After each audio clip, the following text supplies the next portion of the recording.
Hello student. तो ये class 7वीं का गणित विषय है, ठीक है। चलिए इसको देखते हैं 2023-24 का। यहाँ रिक्त स्थान पर सही संख्या लिखो बोल रहा है। तो देखिए 311 312 है, 313 के बाद 314 आएगा। बहुत ही सरल है, बच्चों वाली क्वेश्चन है, ठीक है। अगला देखेंगे 212 को 2 से भाग देने पर भागफल क्या होगा, तो 106 होगा, ठीक है।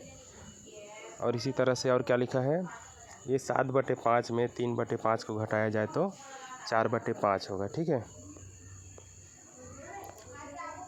तो ये इसको लिख लेना। उसी तरह से यहाँ 1/2 है, ऋण 2 है, ऋण 4 है, 3 है।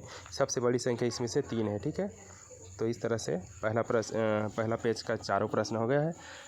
इसका अगला पेज में चलते हैं। देखिए प्रश्न 5 है। देखिए दिए गए चित्र में को देखकर निम्नलिखित प्रश्नों के उत्तर दीजिए बोल रहा है। तो यहाँ पर एक त्रिभुज बना है ABC करके, ठीक है।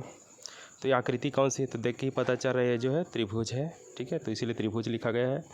उसके बाद दिए गए त्रिभुज का नाम लिखिए बोल रहा है।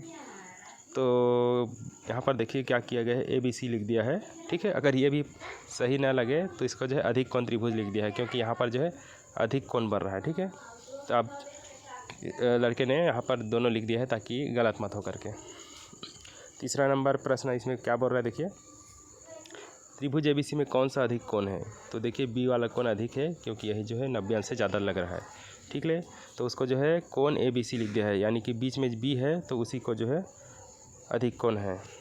चौथा प्रश्न है ABC में सबसे बड़ी भुजा का नाम। तो जो अधिक कोण है उसके सामने वाला भुजा, यानी कि ये भुजा AC भुजा जो है सबसे बड़ी है, ठीक है, लिख लेना।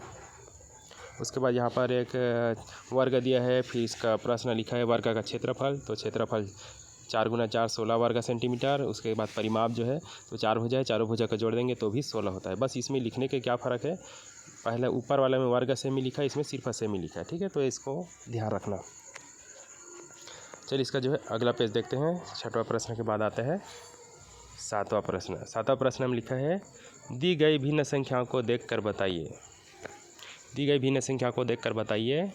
इसमें सबसे छोटी भिन्न संख्या क्या है करके पूछ रहा है, ठीक है। तो सबसे छोटी भिन्न 1/4 लिख लेना। एक अनुचित भिन्न तो 9/5 अनुचित है। उसके बाद 1/4 का दशमलव रूप, तो यह जो है 0.25। उसके बाद 9/5 का प्रतिशत रूप। तो देखिए प्रतिशत रूप 9/5 को 100 से गुना कर देना है, फिर काटेंगे तो 100 जो है 20 बार में कट जाएगा। 9 से गुना करेंगे तो 180%, ठीक है। इसी तरह से 8वां प्रश्न देखिए, यहाँ पर एक दंड आरेख दिया है, इसको देखकर हमें प्रश्न के उत्तर देना है। तो दंड आरेख के अनुसार ऋतु ने सबसे कम अंक कौन से माह में प्राप्त किया। तो देखिए यहाँ पर अगस्त की जो ऊंचाई जो है बहुत कम है, ठीक है, तो इसलिए यहाँ पर अगस्त लिखा गया है। उसके बाद सितंबर माह में ऋतु ने कितना अंक पाया। तो सितंबर कहाँ है, देखिए ये वाला, और ये जो इसका देखेंगे तो 40 वाला लाइन में आ रहा है, ठीक है, इसलिए यहाँ पर 40 अंक लिखा है, ठीक है। उसके बाद इसका अगला पेज देखते हैं। दंड आरेख के अनुसार ऋतु द्वारा माह सितंबर और अक्टूबर में प्राप्त अंकों का योग। तो देखिए सितंबर में उसने 40 अंक प्राप्त किया था और अक्टूबर में 30 अंक, तो दोनों को जोड़कर यहाँ पर 70 लिख देना है, ठीक है।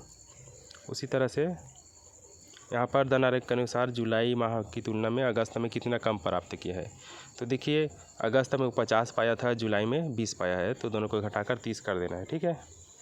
ये सब जो है दंड आरेख को देखकर ही करना है, यानी कि इस पेज को देखकर करना है, यहाँ पर अक्टूबर सितंबर अगस्त सबको, ठीक है। उसके बाद 9वां प्रश्न देखिए, 8 मजदूरों को 5 दिन का कार्य करने पर 16,000 रुपये मजदूरी प्राप्त हुई। तो 8 दिन काम किया है 5 लोगों ने, तो 16,000। तो एक मजदूर को 5 दिन का क्या होगा, तो कुछ नहीं, वो जो 8 है उससे भाग कर देंगे 16,000 को, तो 8 दूनी 16 यानी कि 2,000 मिलेगा, ठीक है। उसके बाद दूसरा प्रश्न, एक मजदूर की 1 दिन की मजदूरी। तो 5 दिन का जो है 2,000 बनता है, 1 दिन का कितना होगा बोल रहा है, तो इसको 5 से भाग किए तो 400 मिल रहा है, ठीक है। उसके बाद तीसरा में मजदूरों की संख्या 10 हो तो 5 दिन के कितनी मजदूरी होगा बोल रहा है। तो अगर वो 5 जन है तो 2,000 कमा रहा है, ठीक है। एक मजदूर जो है 5 दिन में 2,000 कमा रहा है, तो 10 होगा तो बोल रहा है, ठीक है। तो 10 होगा तो 110 से गुना कर दिए 2,000 को, तो जो है 20,000 हो गया, ठीक है। बस बहुत ही आसान है। अगला प्रश्न देखते हैं 10वां। किसी शाला में कुल छात्रों की संख्या 240 है, 60% बालिकाएँ हैं, शेष बालक हैं। तो देखिए पहला प्रश्न पूछा है शाला में कुल कितनी बालिकाएँ हैं। तो 60% यहाँ पर बालिकाएँ लिखा है, 60%, तो इसी को 240 का 60% निकालेंगे तो हमें जो है 144 आ रहा है। ठीक है, तो इसका अगला प्रश्न देखते हैं। 10वां का दूसरा में बोल रहा है शाला में कुल कितने बालक अध्ययन है। तो देखिए बालिकाएं जो है 60% है, तो कितना प्रतिशत बचा है, 40% अभी भी बचा है। ठीक है,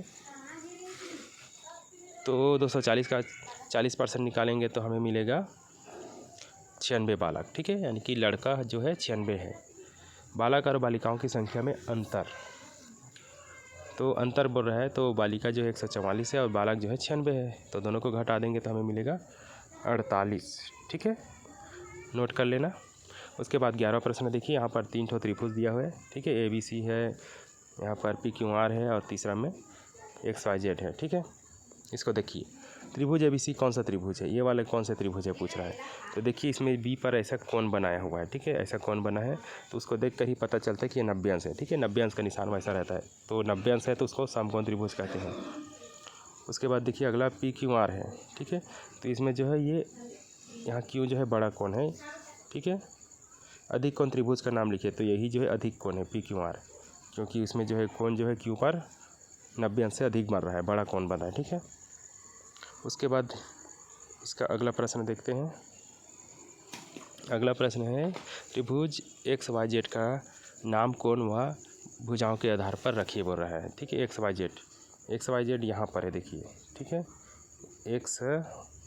XYZ, तो इसका तीनों भुजा बराबर है तो इसको समबाहु भी बोल देते हैं, और तीनों कोण जो है 60-60 अंश का भी होता है समबाहु त्रिभुज का, तो इसको न्यून कोण भी बोलते हैं जी। ठीक है, चलिए इसको देखते हैं। अगला प्रश्न में बता रहे हैं, तो XY कोण के आधार पर इसको बोलेंगे न्यून कोण त्रिभुज। ठीक है, और भुजा के आधार पर इसको बोलेंगे समबाहु त्रिभुज। ठीक, अब जो है दी गई संख्याओं में से छांट कर लिखे बोल रहा है, तो 1, 3, 6, 9 है, उसमें से एक सम संख्या, तो 6 जो है सम संख्या यहाँ पर। ठीक है, 6 जो है सम संख्या है। उसके बाद जो है 2, ऋण 6, ऋण 4, 3 को अवरोही क्रम में, अवरोही यानी कि घटते क्रम में लिखिए बोल रहा है। तो सबसे बड़ा यहाँ पर 3 है, उसके बाद 2 है, उसके बाद ऋण 4, उसके बाद ऋण 6, ऐसे आप भी लिखिए। और ऋण 5 और ऋण 7 का गुना करिए बोल रहे हैं, गुणनफल कितना होगा तो 35 होगा, ऋण का धन हो जाता है। ठीक है, बहुत ही आसान है। और यहाँ पर देखिए, यहाँ पर 5 XY है, तो ये चरांक क्या है, चरांक जो है इसमें से जो भी ABCD वाला रहता है उसको चरांक बोलते हैं। तो इसमें 2 चरांक है, X और Y। ठीक है, स्थिरांक उसके साथ जो अंक रहता है उसको स्थिरांक बोलते हैं, तो 5 है। यहाँ पर PY है और इस अंक में 9 है। यहाँ पर X बस है, और जो है ये तो खुद ही पेपर में भरा हुआ है 1 और 5। ठीक है, यहाँ पर सिर्फ Y है, और स्थिरांक में देखिए Y के साथ कुछ नहीं तो 1, और उसके बाद ऋण 8 है। ठीक है, तो सेम आप भी भर देना।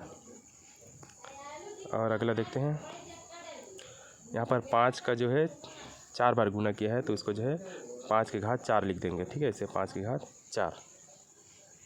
ठीक, और क्या है देखिए, यहाँ पर दूसरा प्रश्न लिखा है, P का घात जो है, P का घात 0 है। P का घात 0 मतलब 1 हो जाता है। ठीक है, किसी भी चर हो या अचर हो, उसका घात अगर 0 है तो वो 1 हो जाता है। ठीक है, चलिए इसका अगला पेज देखते हैं। तो यहाँ पर देखिए 10 की घात 2 है, फिर 5 है, 10 की घात 2 और 5 है, तो इसको सरल कीजिए बोल रहा है, तो कोष्ठक हटाते हैं तो 2 और 5 का यहाँ पर गुना हो गया, तो इधर 10 का घात जो है 10 हो गया। आप चाहे तो 10 के घात के बाद 1 के बाद ना इसे 10 बार 0 भी लिख देना, 10 के घात 10 ही हो जाता है, लेकिन मुझे नहीं लगता है ऐसा लिखने यहाँ पर ज़रूरत पड़ेगा। ठीक है, ऐसा नहीं लिखेंगे, बस ये जो लिखा है वही सही है। उसके बाद 2x बराबर 4 में x का मान ज्ञात कीजिए बोल रहा है, तो यहाँ पर हमने इसका हल दिखा दिया है। ठीक है, 2x बराबर 4 है, तो 2 को इधर भेजेंगे तो बटे में जाएगा, और ये जो है कट के 1 की घात 2 आ जाएगा। ठीक है, यही इसका आंसर है। और कुछ पेज बचा है क्या, नहीं बचा है। ठीक है, तो इतना ही है। वीडियो अच्छा लगा होगा तो लाइक कर देना, और चैनल को सब्सक्राइब नहीं किए होंगे तो सब्सक्राइब करके जाना। ठीक है।